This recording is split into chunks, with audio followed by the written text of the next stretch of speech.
నమస్తే welcome to our channel నేను మీ సిరి ఈ రోజు మనతో పాటు ఉన్నారు ప్రముఖ సీనియర్ జర్నలిస్ట్ సిఎస్ రావు గారు నమస్కారం నమస్తే సిరి సార్ తెలంగాణ ముఖ్యమంత్రి రేవంత్ రెడ్డి గారు ఢిల్లీ వెళ్ళడం జరిగింది అక్కడ అమిత్ షా గారిని కలవడం జరిగిందని చెప్పేసి సో అక్కడ ఏంటంటే కాళేశ్వరం గురించి ఏదైతే కాళేశ్వరం ఫైల్ ఉందో ఆ ఫైల్ని కూడా అక్కడికి ఇవ్వడం జరిగిందని సో ఈ ఫైల్ అంటే ఎందుకు కాళేశ్వరం ప్రాజెక్ట్ తీసుకెళ్లారు మళ్ళీ ఎందుకు ఇది చర్చనీయాంశం అయిపోయింది సార్ మళ్ళీ సో ఒకటి తెలంగాణ ముఖ్యమంత్రిగా రేవంత్ రెడ్డి ప్రమాణ స్వీకారం చేసి దాదాపు నెల రోజులు అవుతుంది.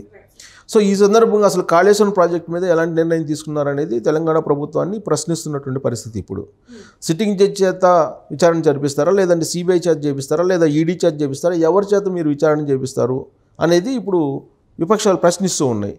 బీజేపీ కానీ లేదా బీఆర్ఎస్ కూడా అడుగుతుంది, మీరు విచారణ చేయించండి, మీరు శ్వేతపత్రాలు రిలీజ్ చేశారు కదా, అవినీతి జరిగింది అంటున్నారు కదా, అవినీతి ఏందో నిరూపించండి అని చెప్పి వాళ్ళు అడుగుతున్నారు. ఇలాంటి పరిస్థితుల్లో విచారణ కనుక ఆదేశించకపోతే కాంగ్రెస్ పార్టీ నష్టపోయేటువంటి అవకాశం ఉంది సమీప భవిష్యత్తులో జరిగేటువంటి పార్లమెంటు ఎన్నికల్లో. అందుకే ఇప్పుడు ఢిల్లీకి ఫైల్ పట్టుకొని అటు చీఫ్ సెక్రటరీ, డీజీపీని, ఇతర ఉన్నతాధికారులను తీసుకొని రేవంత్ రెడ్డి ఢిల్లీ వెళ్ళారు.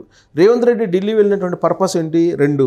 ఒకటి, ఏఐసీసీకి సంబంధించినటువంటి కీలక సమావేశం అక్కడ జరుగుతోంది. ఆ సమావేశంలో ఆయన పాల్గొంటారు, రాజకీయపరమైన అంశాల గురించి మాట్లాడతారు. రాబోయేటువంటి రోజుల్లో పార్టీ కోసం ఎవరైతే పనిచేశారో వాళ్ళకి నామినేటెడ్ పోస్టులు ఇచ్చేదానికి గ్రీన్ సిగ్నల్ తీసుకొచ్చుకునేటువంటి అవకాశం ఒకటి కనిపిస్తూ ఉంది. ఇది రాజకీయపరమైనటువంటి అంశం.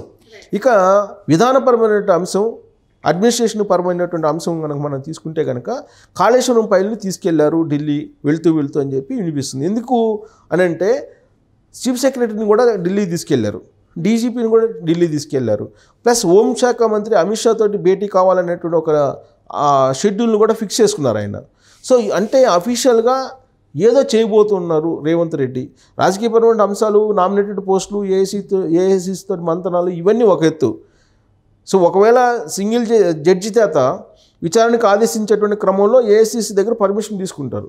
పర్మిషన్ తీసుకునేటప్పటికీ విధానపరమైనటువంటి నిర్ణయం తీసుకునేటప్పుడు ఖచ్చితంగా కేంద్ర హోంశాఖ మంత్రిగా ఉన్నటువంటి అమిత్ షా తోటి మాట్లాడాలి.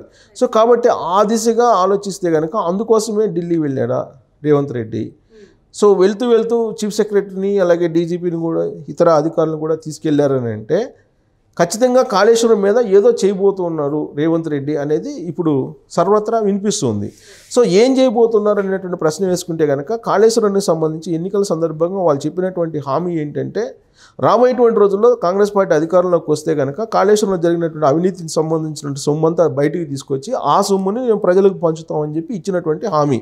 అటు రాహుల్ గాంధీ కానీ ఇటు రేవంత్ రెడ్డి కానీ చెప్పినటువంటి మాట అది.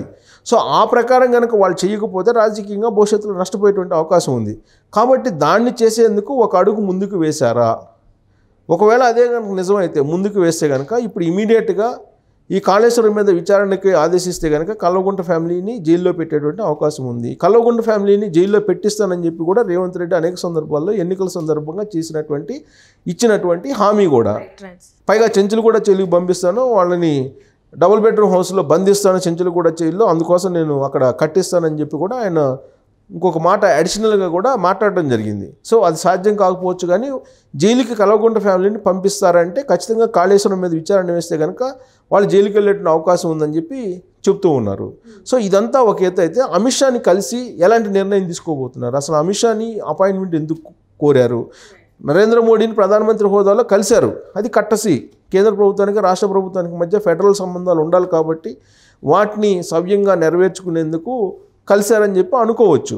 కానీ కేంద్ర హోంశాఖ మంత్రి అమిత్ షాని ఎందుకు కలుస్తున్నారు, కలవాల్సిన అవసరం ఏమొచ్చింది అని అంటే రాబోయేటువంటి రోజుల్లో ఒకవేళ అరెస్టులు ఉండేటువంటి అవకాశం ఉందా, అందుకే ఒకవేళ ముందుగానే సమాచారం ఇచ్చేదానికే కలుస్తున్నారా అనేటువంటి ఒక అభిప్రాయం, అలాంటి అనుమానం కలుగుతుంది. పైగా చీఫ్ సెక్రటరీ డీజీపీని కూడా తీసుకెళ్తున్నారంటే తెలంగాణలో ఏదో జరగబోతుంది రాబోయేటువంటి రోజుల్లో అని చెప్పి మనం భావించడానికి అవకాశం ఉంది. సో ఇప్పుడు కాళేశ్వరం ప్రాజెక్టుకు సంబంధించి రకరకాలుగా వినిపిస్తుంది. ఇప్పుడు అసలు ఇంకా పనికిరాదు కాళేశ్వరం ప్రాజెక్టు అని చెప్పి చెప్తూ ఉన్నారు. కేంద్ర డ్యామ్ సేఫ్టీ విభాగం అథారిటీ ఏం చెప్తుంది? వాళ్ళు ఇప్పుడు అసలు ఆ డిజైనే బాగలేదు, డిజైన్ కానీ నిర్మాణం కానీ దానికి సంబంధించి కన్స్ట్రక్షన్ కానీ ఏది బాగలేదు, డిజైన్ బాగలేదు, కన్స్ట్రక్షన్ బాగలేదు, నిర్వహణ కూడా బాగలేదు అని చెప్పి చెప్తూ ఉన్నారు. సార్ అలాగే సెంట్రల్ వాటర్ కమిషన్ ఏం చెప్తుంది, అసలు మాకు తెలియదు, మేము ఇచ్చిన డిజైన్ కాదని చెప్పి వాళ్ళు చెప్తున్నారు. సో రాష్ట్ర డ్యామ్ సేఫ్టీ అథారిటీ ఏం చెప్తుంది, అది మళ్ళీ రీవర్క్ చేయడానికి అవకాశం ఉందని చెప్తుంది. ఎలా రీవర్క్ చేయాలనేది ఇంకా వాళ్ళు చెప్పట్లేదు. సో కేంద్రానికి సంబంధించినటువంటి డ్యామ్ సేఫ్టీ అథారిటీ అడుగుతున్నటువంటి 26 అంశాలకు సంబంధించినటువంటి క్లారిటీ ఇప్పటి వరకు రాష్ట్ర డ్యామ్ సేఫ్టీకి సంబంధించినటువంటి అధికార యంత్రాంగం కానీ లేదంటే నీటిపారుదలకు సంబంధించినటువంటి అధికార యంత్రాంగం కానీ ఇప్పటి వరకు ఇన్పుట్స్ ఇవ్వలేదు. సో ఆ ఇన్పుట్స్ ఇవ్వలేదు కాబట్టి మేము దాన్ని అసలు నిర్ధారించలేకపోతున్నాము, అది మళ్ళీ పనికొస్తుందా పనికిరాదా అనేది అని చెప్పి వాళ్ళు చెప్తూ ఉన్నారు. ఇలాంటి పరిస్థితుల్లో అసలు ఆ డ్యామ్ ఇప్పుడు నిరుపయోగంగా ఇంకా మారిపోయేటువంటి అవకాశం ఉందా భవిష్యత్తులో, అసలు ఇంకా పనికిరాదా, ఒకవేళ నిజంగా అది పనికి రాకపోతే దాని పరిస్థితి ఏంటి అనేది కూడా ఇప్పుడు ప్రభుత్వం సమాధానం చెప్పాలి, లేదా గత ప్రభుత్వంలో ఉన్నటువంటి వాళ్ళు సమాధానం చెప్పాలి. సో ఇప్పుడు ఏంటి, అటు ఎల్ఎన్టీ కంపెనీ కానీ లేదా మెగా ఇంజనీరింగ్ కంపెనీ కానీ ఈ కంపెనీ నవయుగ కానీ వీటన్నిటికి కూడా పెండింగ్ బిల్స్ ఆపేయమని చెప్పి రాష్ట్ర ప్రభుత్వం ఆదేశాలు జారీ చేసింది. ఎందుకంటే ఇప్పుడు ఆల్రెడీ పెండింగ్ బిల్స్ కొన్ని కోట్ల రూపాయలు ఉన్నాయి, అవి కట్టాలి. ఇప్పుడు అవి కట్టొద్దని చెప్పి చెప్తూ ఉన్నారు. మేడిగడ్డ కుంగిపోయింది, దానికి సంబంధించి ఎల్ఎన్టీ వాళ్ళు మేము బాధ్యులం కాదని చెప్పి వాళ్ళు చెప్తూ ఉన్నారు. సో కాళేశ్వరం మునిగిపోయింది, దానికి సంబంధించి మేము బాధ్యులం కాదని మెగా ఇంజనీరింగ్ కంపెనీ చెప్తోంది. సో దానికి గతంలో మునిగిపోయినాయి మోటార్లు, దానికి సంబంధించి రిపేర్ ఎంత అయింది ఏంటి అనేది కూడా చెప్పట్లేదు. పైగా జీఎస్టీ కట్టలేదంట, 12,000 కోట్ల రూపాయలు జీఎస్టీయే కట్టలేదని చెప్పి ఆరోపణలు ఉన్నాయి మెగా ఇంజనీరింగ్ మీద. ప్లస్ దానికి సంబంధించి ఏం చేస్తారు, ఇక నవయుగాకి ఆల్రెడీ సుందిళ్ళ దాంట్లో అన్ని కాళేశ్వరంలో అంతర్భాగంగా ఉన్నట్టు సుందిళ్ళ ఈ ప్రాంతంలో పెండింగ్ బిల్స్ ఉన్నాయి నవయుగకి అని చెప్పి తెలుసు ఉంది.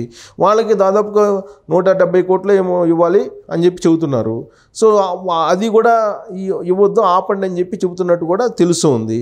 సో మొత్తం మీద పెండింగ్ బిల్లు అయితే ఆపేశారు. పెండింగ్ బిల్లు ఆపేస్తూ ఇప్పుడు డ్యాము పనికొస్తుందా లేదా అనే దాని మీద ఒక నిర్ధారణకు రావాలి. ఒక నిర్ధారణకు రావాలంటే దాని మీద ఎంక్వైరీ వేయాలి. ఎంక్వైరీ వేయాలంటే కేంద్ర ప్రభుత్వం యొక్క అనుమతి తీసుకోవాలి రాష్ట్ర ప్రభుత్వం. సో అందుకోసమే రేవంత్ రెడ్డి కాళేశ్వరం ఫైల్ పట్టుకొని ఢిల్లీ వెళ్ళారు అధికారులు తీసుకొని అనేది వినిపిస్తుంది.